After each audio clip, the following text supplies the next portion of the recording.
Let's talk about how you can maximize a visit with a psychiatrist.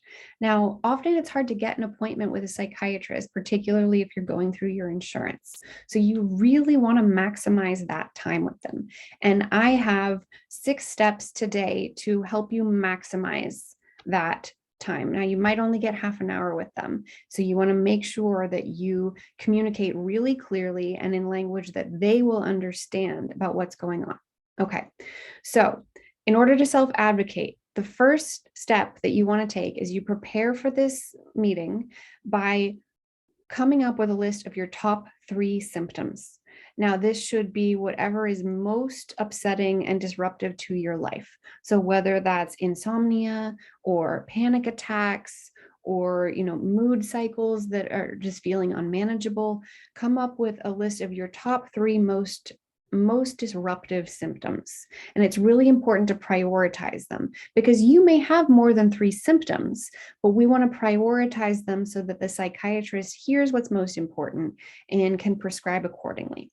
So having that list of your top 3 symptoms, you're probably going to need to reiterate them so that the psychiatrist really hears, okay, I want to work on depression, sleep, and whatever the third thing is, right?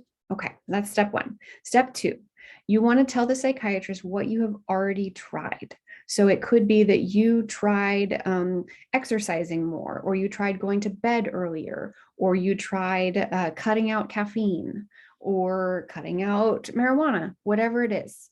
You want to tell them what you've already tried. Which brings me to number 3. The third thing to do is if you are in therapy and you're working with a therapist regularly, I assume that your therapist knows you're going to go talk to the psychiatrist.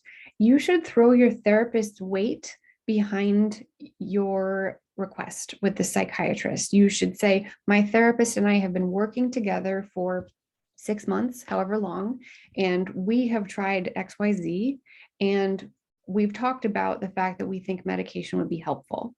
And putting your therapist's weight behind you might help the psychiatrist take what's happening and the way you're presenting very much at face value and to believe you as they should always. But having a little bit of extra weight from another licensed professional doesn't hurt. Okay, step 4, this is optional, is to list your secondary symptoms. Now, if you feel like the psychiatrist is not getting it and they have many, many questions to go through, you can leave this one off because we don't want to confuse them. If you have kind of a minor issue that it would be great, but not essential to target, and you're feeling like, oh my gosh, we have so little time, I would leave this off and just stick with your top 3. But the point is here is to prioritize what's going on and keep those top 3. If you have less than 3, that's fine. But keep the major ones. You can say, yeah, my sleep hasn't been great either, but I really want to focus on the top 3. So secondary symptoms are later. Step 5 is after the psychiatrist says, okay, I want to start you on this, or they're talking through some medication options.